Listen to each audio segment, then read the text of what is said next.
What's going on, everybody? This is Bryan Mazik, aka Unique Mazik. I am the hardest working man in sports and gaming, and it is time to talk a little bit of WWE 2K22. We're fastly approaching the first, what we would expect to be, information dump in January, and I'm expecting it to be quite a bit of information. As a matter of fact, I'm quite sure that there will be quite a bit of information about WWE 2K22 coming out in January. And so I've been kind of looking around and talking to different people who may have some knowledge of the game, or who definitely do have some knowledge of the development of the game. And it appears that we're getting a good idea of what this roster is going to shape up as. I did write an article about this on Forbes, but there's some good news and some bad news, as I mentioned in the article. So I would say the good news is, based on what I've heard, the roster is looking to be a little bit more full than maybe some people might have originally thought. We're looking at more of somewhere in the neighborhood of 160 playable characters. Now, there will be more of those duplicate kind of guys where you have like 5 or 6 different versions of The Undertaker and 4 or 5 Triple H's, which kind of bothers me a little bit. I don't really consider that a entirely different character. To me, what dictates if we're a different character or not is if there's a different move set.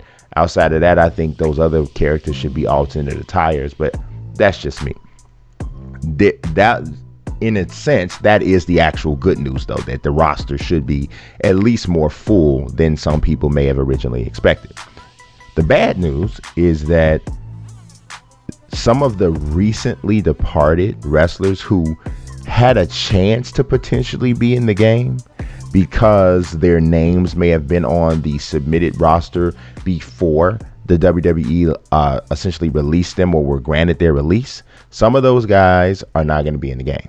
And this is something that I have learned just from talking to multiple people, that this is not going to be the case. So Bryan, Bray Wyatt, The Big Show, Kurt Angle are not likely to be included. Now, things can change, and we have learned that from following up, looking at the development of this game and other games as it pertains to licenses, and especially when you're talking about individual license situations like this. Things can change. But as of right now, which is right here at the very end of the year, I would tell most WWE 2K fans, do not expect to see those 4 legends. Those are legends at this point. Those 4 legends included in the roster. So that is a little bit of an update of a previous article that I wrote, which said that there was a good chance, but I have since learned that probably won't be the case. So, like I said again, things can always change by the time this game is released around March, early part of April. But I would say that's the thing. So now, talk about the impact of their absence. So it depends on who you are and how you play the game. You can pretty much bet that there will be tools included in the game with the creation suite that allows you to make spot-on versions of all 4 of those guys. It's always been that way, or it's been that way for a long time with WWE 2K games, and I don't expect that to change this time. I mean, we all know you get WWE 2K, and I'm telling you, within the first, 8 hours, there's like spot-on versions of CM Punk, Chris Jericho, and anybody else who's not actually included in the game. You see great creations of them, and most of this is because the creation community for WWE 2K is so strong. And then also, you got to give credit where credit is due. The creation tool within WWE 2K is pretty much the best creation tool for anybody. I mean, I guess Pro Evolution Soccer, the old Pro Evolution Soccer, maybe could have made something of it claim, but I think the WWE 2K creation suite is like what most all sports video game fans would love to see. I mean, who wouldn't love to see that same level of creation available in the NBA 2K series? And even something like Madden, where it's not as important because they have on helmets, but still the same. So what you don't get with those kinds of creations is you don't get the entrance music, obviously. The commentators are not going to reference them specifically or have these official references to them, because they're going to more than likely be referred to as whatever nickname or what have you is in the game's database. And I'm hoping to see the overall audio take a huge jump as it pertains to the commentators this year. WWE 2K games has had really bad commentary for years. I can't even remember if I've ever played a WWE game that had actually strong commentary. So it's just a philosophical way that they approach it. They still do what I would consider an antiquated kind of a approach to commentary, where they have their team come in and record a whole bunch of lines. It's nothing that lives and breathes and continues to evolve, and they would more than likely probably have to go with some smaller announcers and not use like Michael Cole and people who are, on the road for almost 300 days a year, because the time just isn't there. So that's a whole nother situation altogether. But that is one of the trade-offs that you get when you use the created wrestlers that are not the official creations for 2K. For me personally, that's something that doesn't bother me. I can live with that as long as the moveset is there, the attires are tight, and the creations itself are tight, and the combination of the tool and the community has really not failed us in that situation. So without further ado, I'm going to go ahead and go through a list. I'm going to kind of go through the list and show a little bit of it on the screen here, of the guys and girls who are likely to be included in the game. Again, things can change by the time the game is released, but based off of the conversations that I've had, which have been plentiful over the past few months, this is what I would expect to see in the WWE 2K22 roster. Start off with Adam Cole, who I think is somebody who a lot of people may have had some questions, of course, because he's already gone to AEW. AJ Styles, Akira Tozawa, Aleister Black, who's also in WWE, also left to AEW, but he should be there.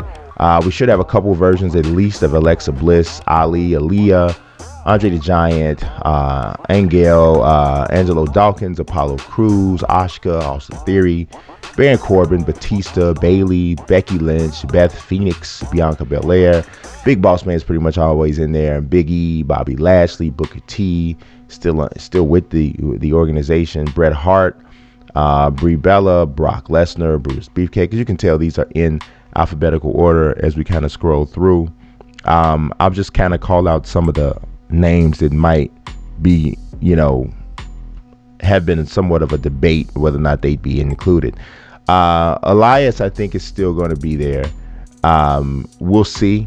Obviously, there's like a weird kind of thing with him and WWE, but I would think that he's still going to be there. Hulk Hogan, I would expect to be there for sure.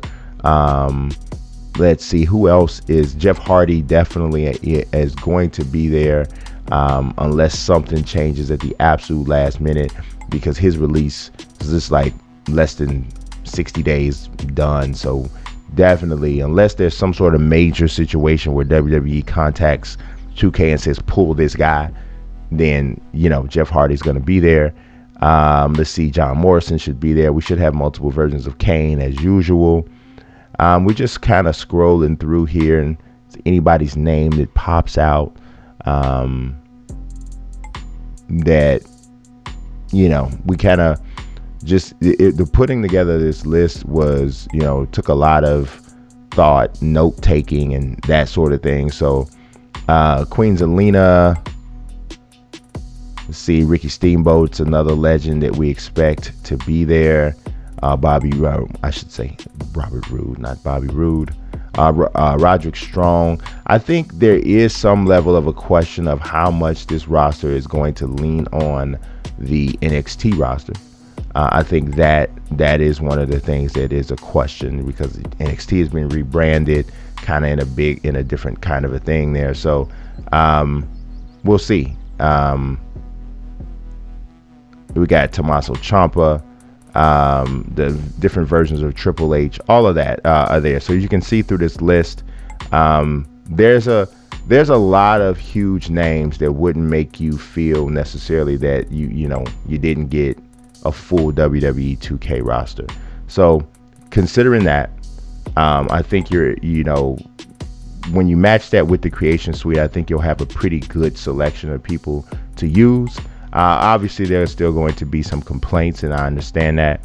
But all things considered, I don't think the roster is going to be the biggest concern for this game. I think we're going to have to be looking at the gameplay engine, the functionality of some of the modes, the depth of the GM mode, that sort of thing. Those are the things that are going to make or break this game. I don't think the roster is going to be a big issue. I think we're looking at the roster potentially being an issue with the next version of the game, because we don't know who or what is going to be a part of the real life WWE roster. So for now, I don't think that this is the major concern. We need to wait on gameplay, and then we can either make or break this game. So that's all that I have for you today. I appreciate you watching as always. God bless and peace.